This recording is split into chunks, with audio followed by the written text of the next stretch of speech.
Summer League sa dakbayan sa Oroqueta City gisugdan na. Human gideklara ni Mayor Acosta ang pag-abli niini. Ania ang kumplitong detalye. Tugutin ko sa otoridad nga ihatag sa dakbayan kanako isip mayor sa dakbayan sa Oroqueta. I now declare the Oroqueta Summer League of 2024 open. Human sa pila ka bulan nga pagpangandam sa Oroqueta City Summer League 2024 samtang gikahinaman sa mga katawhan, nagmalampusong giablihan kini niadtong June 1, 2024 adlaw nga Sabado sa may alauna ang takna sa kahaponon pinaagi sa usa ka parade libot sa sentrong bahin sa syudad. Dalang ilang mga tagsa-tagsa kamyus sa 47 ka mga barangay sa Oroqueta City. Tinuig kini nga kalihukan alang sa mga mahiligon sa sport sa komunidad nga gipasiugdahan sa pangagamhanang lokal sa Oroqueta City uban sa sangguniang kabataan nga maoy magdumala sa mga dula. Karong tuiga ang city government migahin og labaw 2 million pesos para sa premyo sa nahisgutang torneo. Honorariums para sa referee ug sa mga officiating officials ug uban pang mga galastuhan. Adunay 140 ka team ang miapil nga magtigi sa trophy.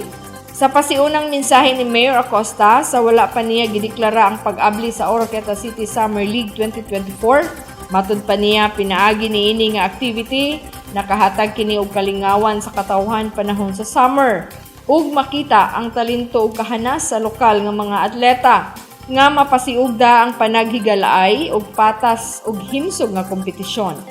Nagpunting usab kini para sa mga atleta nga mas mabaid pa ang ilang kahanas sa dula sa basketball ug volleyball para sa pagpangandam sa uban pang panagtigi sa lain-laing torneo sa umabot.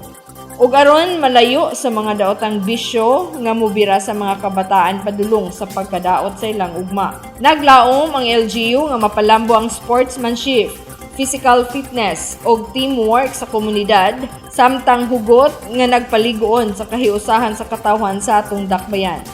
Gisunod gilayon ang pagpresentar sa 47 ka mga muse sa matag barangay. Gidumala ni Alan Baguio ang panumpa sa mga referee nga nagsaad sa patas ug matinud-anon nga pagdala sa mga dula. To perform our respective duties and responsibilities assigned to us to the best of our abilities with the highest degree of honesty and integrity and a true spirit of fear.